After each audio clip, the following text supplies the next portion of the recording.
الحمد لله رب العالمين والصلاة والسلام على سيد الأنبياء والمرسلين أما بعد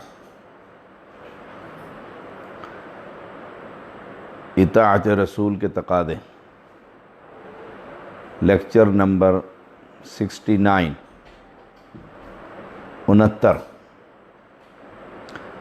سیدنا جابر رضی اللہ تعالی عنہ بیان کرتے ہیں کہ سیدنا عمر رضی اللہ تعالی عنہ اہل کتاب کی کتاب کے چند اوراق لے کر نبی اکرم صلی اللہ علیہ وسلم کے پاس آئے اور انہیں پڑھنا شروع کر دیا۔ آپ یہ دیکھ کر غضبناک ہوئے اور فرمایا امتحوکون فیہا یا ابن الخطاب والذی نفسی بیدی لقد جئتکم بہا بیضاء نقیہ لا تسألوہم عن شیء فیخبروکم بحق فتکذبوا بہ او بباطل فتصدقوا بہ والذی نفسی بیدی لو ان موسیٰ علیہ السلام کان حیا ما وسعہ الا ان یتبعنی او کما قال علیہ السلام۔ سیدنا عمر بن خطاب رضی اللہ تعالی عنہ جن کے ایمان کی گواہی رسول اللہ صلی اللہ علیہ وسلم نے کئی مرتبہ دی، جیسے ایک شخص آیا، اس نے کہا کہ مسند احمد میں آتا ہے واقعہ کہ میری بکریوں پر بھیڑیا نے حملہ کیا اور ایک بکری گھسیٹی، پکڑ لی اس نے، میں نے بھاگ کر اس کے پیچھے اس سے وہ بکری چھڑا لی، تو وہ سامنے پہاڑی پر چڑھ کر بیٹھا اور اس نے مجھ سے کلام کیا کہ اللہ نے مجھے رزق دیا تھا، تم نے مجھ سے لے لیا۔ میں نے تعجب کا اظہار کیا کہ جانور ہو کر کلام کرتا ہے؟ کہا اس نے کہ اس سے بڑی تعجب کی بات ہے کہ کھجوروں والے علاقے میں یثرب میں ایک شخص نے نبوت کا اعلان کر دیا۔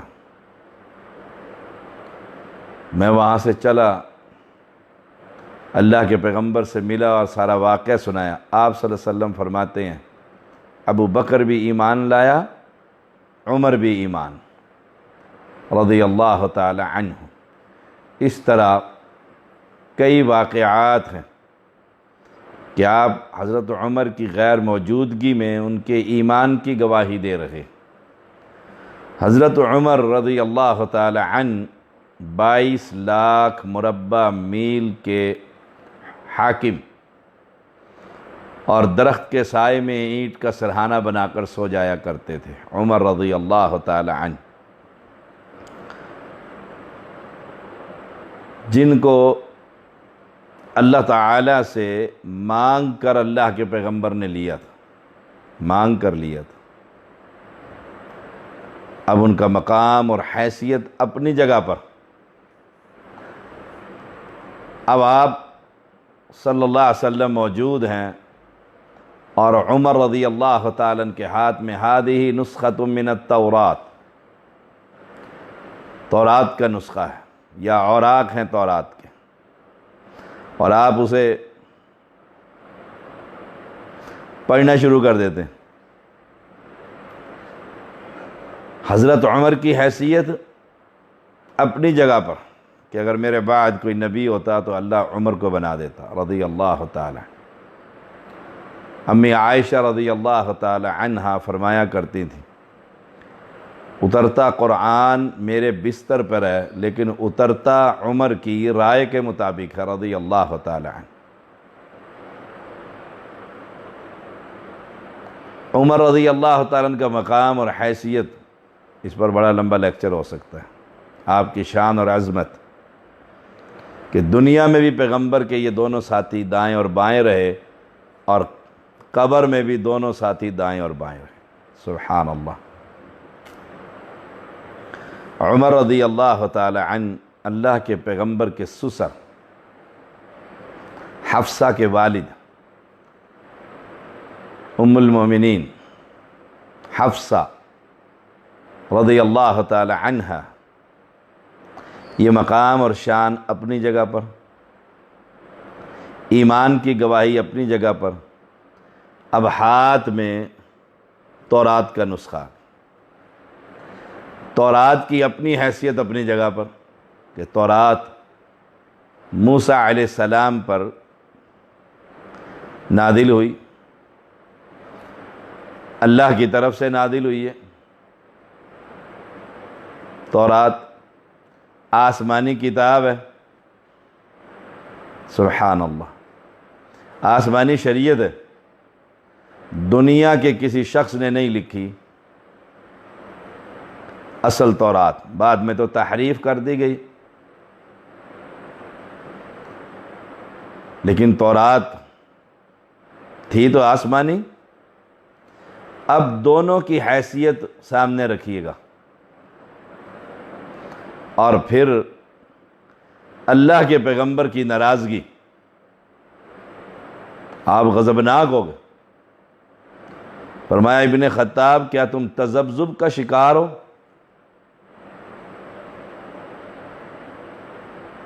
دیکھیے صاحب شریعت کی کتاب اٹھا کر لائیں موسیٰ علیہ السلام کی، اور اسے پڑھنا شروع کر دیا، اور اللہ کے پیغمبر کی شریعت کے انکاری نہیں ہیں، انکاری نہیں، آپ کی شریعت کو ماننے والے، ایمان لانے والے، تبلیغ کرنے والے ویسے ہی تورات کا نسخہ لے آئے اور پڑھنا شروع کر دیا۔ اس میں کیا لکھا ہے؟ اب سوچئے گا ذرا، اللہ کے پیغمبر کیا فرما رہے ہیں؟ والذی نفسی بیدی، قسم ہے اس ذات کی جس کی ہاتھ میں میری جان ہے، یعنی اللہ کی قسم۔ بیدی سے مراد اللہ کی صفت، اللہ کے یہ ہاتھ، اس کی کوئی تمثیل یا تعویل نہیں ہے، من و عن ایمان لانا ہے کہ اللہ کے ہاتھ ہیں۔ کیسے ہیں؟ جیسے اللہ سبحانہ و تعالی کو لائق۔ فرمایا لَقَدْ جِئْتُكُمْ بِهَا بَيْضَاءَ نَقِيَّةً، جو دین میں تمہارے پاس لایا ہوں وہ بڑا صاف اور نقیہ، شفاف، اللہ کی کتاب اور اس کی شرح میری حدیث، اللہ کی آیات کی تفسیر، احادیث صحیحہ، جو دین میں تمہیں دے رہا ہوں، تمہارے پاس لے کر آیا ہوں، وہ بڑا صاف ستھرا دین ہے، بڑا صاف ستھرا دین ہے۔ اے عمر لا تسألوہ عن شیء، تم ان اہل کتاب سے کسی قسم کا سوال نہ کرو۔ دیکھو شریعت محمدیہ آنے کے بعد اب پہلی شریعتیں پڑھنا بھی ممنوع، پڑھنا ہی ممنوع ہے۔ حضرت عمر کو منع کیا جا رہا ہے ان سے سوال بھی نہ کرو، لا تسألوہ عن شیء فَيُخْبِرُوهُمْ بِحَقٍّ فَتُكَذِّبُوهُ بِهِ فَتُكَذِّبُوا بِهِ، اگر وہ تمہیں حق بتلائیں اور تم اسے جھٹلا دو، آسمانی بات کو جھٹلا دو، اور او بِبَاطِلٍ فَتُصَدِّقُوا بِهِ، اگر وہ تمہیں کوئی جھوٹ بتلائیں تم اس کی تصدیق کر دو، تو دونوں صورتوں کے اندر اللہ کی ناراضگی۔ وہ جھوٹ کہیں تو تمہیں تو پتہ نہیں اس مسئلے کا تورات میں ہے یا نہیں ہے، اور تم کہ ہاں بات تو سچی، بات تو دل لگتی ہے، اور اگر وہ سچ کہیں تو تم کو نہیں، بالکل یہ تو غلط بات ہے۔ اس لیے ان سے کسی قسم کا بھی سوال مت کرو، مت کرو۔ میں تمہارے پاس ایک روشن دین لے کر آیا ہوں، لیلھا کا نہارھا، اس دین کی راتیں بھی دن کی طرح چمکتی ہوئی ہیں۔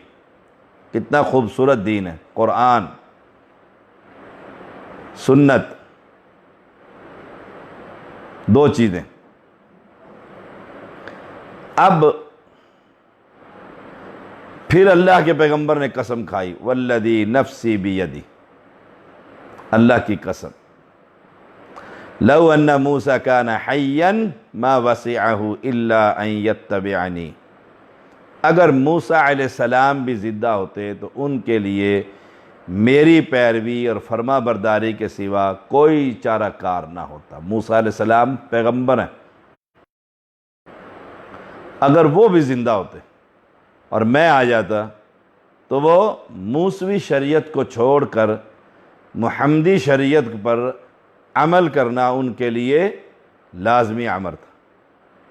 اہل اسلام، امام احمد اس حدیث کو لے کر آئے ہیں 15,156۔ ایک بڑی دعوت ہے اس میں، بڑی کھلی، کہ جب رسول اللہ صلی اللہ علیہ وسلم کی شریعت کے آنے کے بعد، بیضاء نقیۃً، چمکتا ہوا دین آنے کے بعد، پھر کسی اور دین کی ضرورت نہیں ہے، کسی اور پیغمبر کی پیغمبری بھی نہیں چل سکتی۔ بڑی ٹھنڈے دل سے میری گفتگو سنیے گا، سوچئے گا کہ رسول اللہ صلی اللہ علیہ وسلم کے آنے کے بعد موسوی شریعت نہیں چل سکتی، حالانکہ موسیٰ علیہ السلام اللہ کا پیغمبر، کلیم اللہ، اور جو شریعت ہے ان کے پاس وہ بھی آسمان سے اتری ہوئی۔ کیوں؟ کہ اللہ نے ان سے پہلے ہی وعدہ لے لیا تھا، وَإِذَا أَخَذَ اللَّهُ مِيثَاقَ النَّبِيِّينَ لَمَا آتَيْتُكُم مِّن كِتَابٍ وَحِكْمَةٍ ثُمَّ جَاءَكُمْ رَسُولٌ مُصَدِّقٌ لِّمَا مَعَكُمْ لَتُؤْمِنُنَّ بِهِ وَلَتَنْصُرُنَّهُ قَالَ أَأَقْرَرْتُمْ وَأَخَذْتُمْ عَلَىٰ ذَلِكُمْ إِصْرِي قَالُوا أَقْرَرْنَا قَالَ فَاشْهَدُوا وَأَنَا مَعَكُمْ مِنَ الشَّاهِدِينَ۔ اللہ نے پہلے ہی وعدہ لے لیا تھا ہر پیغمبر سے، تو پیغمبروں کی پیغمبری، رسالت محمد صلی اللہ علیہ وسلم کے آنے کے بعد نہیں چل سکتی۔ تو ایمانداری سے بتلائیے گا، پیغمبر کی شریعت، جو چمکتا ہوا دین، قرآن اور پیغمبر کی حدیث، احادیث صحیحہ، ان کی موجودگی میں پیغمبر کے بعد ان کا کوئی امتی کوئی شریعت سازی کرے، کوئی کتاب لکھے اور کہے اس پر عمل کرو اور قرآن کی ضرورت نہیں، حدیث کی ضرورت نہیں، تو ایمانداری سے سوچئے گا کیا وہ شریعت چل سکتی ہے؟ آج امت محمدیہ کی اکثریت فرقوں میں تبدیل ہے، ایک ایک مسئلے پر جماعتیں الگ، اصل کو چھوڑ دیے اور فرقے بنتے جا رہے ہیں۔ کہتے 4 امام برحق، یہ تو اہل سنہ نے کہا، اور صوفیوں نے، وہ بھی اہل سنت کہلواتے ہیں، انہوں نے کہا نہیں، ہمارے جو صوفیوں کے سلسلے ہیں، اصل شریعت تو وہ ہے، یہ تو ظاہری شریعت ہے قرآن اور سنت، اصل باطنی شریعت ہے جو علی نے ہمیں دی ہے، جو بیٹھے دنیا میں ہیں اور آج بھی اپنے رب سے پوچھ کر کتابیں لکھتے ہیں، پیغمبر سے پوچھ کر مسئلے بیان کرتے ہیں۔ سبحان اللہ۔ یعنی اپنے ائمہ دین کی، جو ہمارے بھی ہیں، وہ ائمہ دین کی محبت اتنی دل و دماغ میں بیٹھ گئی ہے کہ اس کے مقابلے میں اگر حدیث آ جائے تو حدیث کو رد کر دیں گے، اور امام کے قول کو، اسے چھوڑنا گوارا نہیں۔ اور یہاں پیغمبر علیہ السلام فرما رہے ہیں اگر موسیٰ علیہ السلام بھی زندہ ہو کر ہوتے زندہ تو انہیں بھی محمدی بننا پڑتا. تو آج مسلمان پوچھا جائے آپ کون ہیں، کہیں گے میں حنفی. آپ کون ہیں؟ میں سہروردی. آپ کون ہیں؟ میں چشتی. آپ کون ہیں؟ میں نقشبندی. دیکھو دنیا جہان کے لیکن قرآن و سنت کے مقابلے میں ان کا قول کبھی قبول نہیں کیا جا سکتا. قرآن و سنت کے خلاف اگر صحابہ کا بھی کسی کا قول ہوگا تو اسے بھی قبول نہیں کیا جائے گا سمجھانے کے لیے.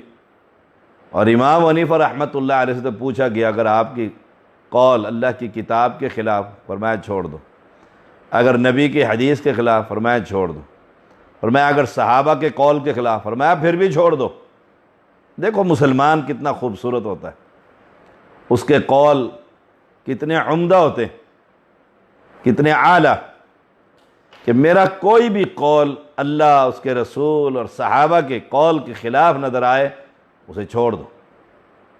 میں نے تو ان کے ناموں پر مذہب بنا لیے اور شریعت پابند کر رہی ہے کہ پیغمبر کہہ رہے ہیں لَقَدْ جِئْتُكُمْ بِهَا بَيْضَاءَ نَقِيَّةً. ان یہودیوں کے پاس مت جاؤ. ہاں یہ بات یاد رکھیے گا، آج کے دور میں ان یہودیوں اور عیسائیوں اہل کتاب سے گفتگو کرنے کے لیے، مناظرہ کرنے کے لیے ان کی کتابوں سے پڑھنا اور پیغمبر کی صفات انہی کی کتابوں سے نکال کر ان کے منہ پر مارنا کہ تمہاری کتابوں میں بھی لکھا ہے آخری پیغمبر محمد الرسول اللہ. اس نیت سے کوئی بھی کتاب کسی بھی مسلک مذہب کی پڑھی جا سکتی. جیسے جو مناظر لوگ ہیں وہ پھر ہر فرقے کی کتابیں پڑھتے ہیں اور کتاب و سنت کے خلاف جو ان کے اقوال ہیں پھر ان کے سامنے پیش کرتے ہیں. تو اہل اسلام نجات جو ہے عمر بن خطاب کو کہا جا رہا ہے. یا تو کہو کہ میں تذبذب کا شکار ہوں. ایک حدیث میں آتا ہے جب اللہ کے پیغمبر غضبناک ہوئے تو ابو بکر صدیق نے حضرت عمر کو ڈانٹا اور کہا دیکھو نبی کے چہرے کی طرف. آپ نے فوراً کہا رضیت باللہ ربا وبالاسلام دینا وبمحمد نبیا وبمحمد الرسول او کما قال. جیسے حضرت عمر نے کہا میں اللہ پر راضی، نبی پر راضی، شریعت پر راضی، حدیث پر راضی. پھر آپ صلی اللہ علیہ وسلم نے فرمایا عمر اب بھی پیاسے ہو میرے آنے کے بعد. نبی کے آنے کے بعد بھی ہم پھر کسی امام اور کسی بزرگ اور کسی کا بیعت، کوئی بڑی سرکار کوئی چھوٹی سرکار، گویا نبی پر ایمان پختہ نہیں. اگر نبی پر ایمان ہو تو مسلمان نبی کو چھوڑ کر یا نبی کے ساتھ دوسروں کی ضرورت محسوس کرے وہ مسلمان ہی نہیں. سیدنا ابو ہریرہ رضی اللہ تعالیٰ عنہ بیان کرتے ہیں رسول اللہ صلی اللہ علیہ وسلم نے فرمایا والذی نفس محمد بیدہ لا يسمع بی احد من هذه الامة یہودی ولا نصرانی ثم يموت ولم يؤمن بالذی ارسلت به الا كان من اصحاب النار. اس ذات کی قسم جس کے ہاتھ میں محمد صلی اللہ علیہ وسلم کی جان، اس امت کا کوئی ایک بھی فرد یہودی ہو یا عیسائی، یہودی یا عیسائی،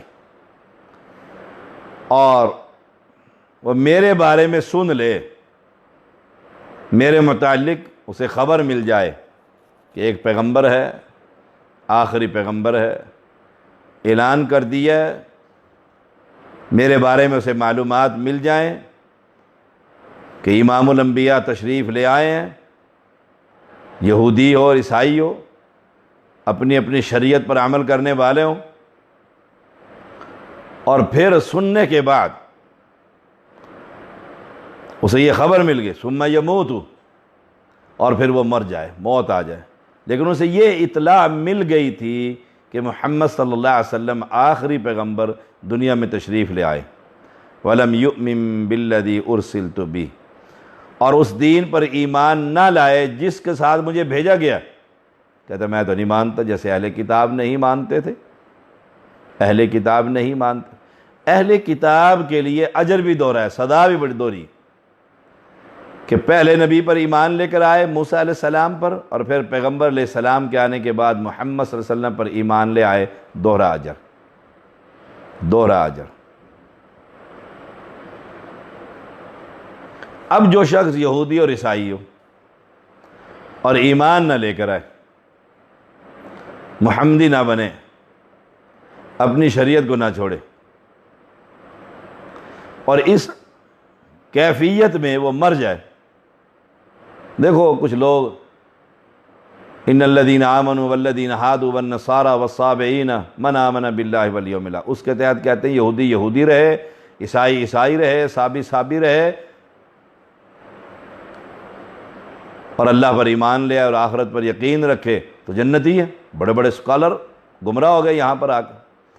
اس حدیث میں صحیح مسلم کی حدیث 153 نمبر، فرمایا میرے بارے میں سن لے اور پھر بھی یہودی رہے، پھر بھی مسلمان نہ ہو، پھر بھی عیسائی رہے، اور اسے اس کیفیت میں یہودیت اور عیسائیت پر عمل کرتے ہوئے، نیکیاں کرتے ہوئے اسے موت آ جائے، ثم یموت وَلَمْ يُؤْمِن بِالَّذِي أُرْسِلْتُ بِهِ، لیکن اس شریعت پر جسے میرے ساتھ بھیجا گیا اس پر ایمان نہیں لایا، قرآن کو نہیں مانتا، نبی اکرم صلی اللہ علیہ وسلم پر ایمان نہیں لایا، کہتے نہیں میں تو موسیٰ علیہ السلام اور عیسیٰ علیہ السلام کی شریعت پر ایمان لاتا، اس دین پر ایمان نہ لائے جس کے ساتھ مجھے بھیجا گیا، اور مر جائے تو کہاں ہوگا؟ إِلَّا كَانَ مِنْ أَصْحَابِ النَّارِ، دوزخی۔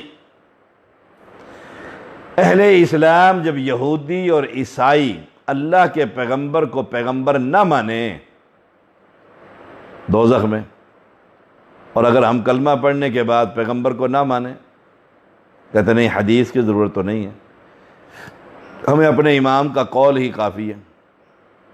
ہم 7 سال تو اپنے امام کی طرف منسوب کتابیں پڑھائیں اور پاک پیغمبر کی احادیث کا دورہ 1 سال میں مکمل کریں، یہ حیثیت دیں پیغمبر کے دین کو اور شریعت کو، اور مر جائیں تو کہاں ہوں گے؟ فیصلہ خود کر لیں، فیصلہ خود کر لیں۔ سوچئے گا ذرا ٹھنڈے دل سے، مقام میرے محمد کا، وہ امام الانبیاء صلی اللہ علیہ وسلم، امام الانبیاء، آخری پیغمبر، آخری شریعت، اتنا بڑا مقام کہ ختم نبوت کا تاج ان کے سر پر، اتنا بڑا مقام، ان کا بیٹھنا اور چلنا اور پھرنا دین اللہ نے بنا دیا، ان کا مسکرانا اور راتیں اور دین بنا دی اپنی مخلوق کے لیے، اور ان کو چھوڑ کر میں اپنے بزرگ کے قول یا میرا دعویٰ یہ ہو کہ میں تو ڈائریکٹ اللہ سے سنتا ہوں اور ڈائریکٹ محمد کریم سے پوچھ لیتا ہوں، کوئی مسئلہ ہو تو مجھے اس حدیثوں کی اور قرآن کی یہ ظاہری شریعت کی کوئی ضرورت نہیں، میں تو باطنی شریعت کو ماننے والا ہوں، سینہ بسینہ دیکھ لو، پھر کہاں جائے گا؟ کہاں جائے گا؟ اب یہودیوں کے لیے یہودی رہنا، عیسائیوں کے لیے عیسائی رہنا درست نہیں، کیونکہ رسول اللہ صلی اللہ علیہ وسلم کی آنے کے بعد دھرتی پر جتنی شریعتیں تھیں سب کالعدم، سب ختم، ایک بھی شریعت نہیں چل سکتی۔ چلے گی کون سی؟ نبی اکرم صلی اللہ علیہ وسلم کی شریعت۔ تو ہم آپ کو دعوت دیتے ہیں، آئیے ہم اہل حدیث صرف کتاب و سنت کو ماننے والے لوگ ہیں، اس دعوت کو قبول کیجئے، اللہ ہدایت نصیب فرمائے۔ وآخر دعوانا الحمدللہ رب العالمین۔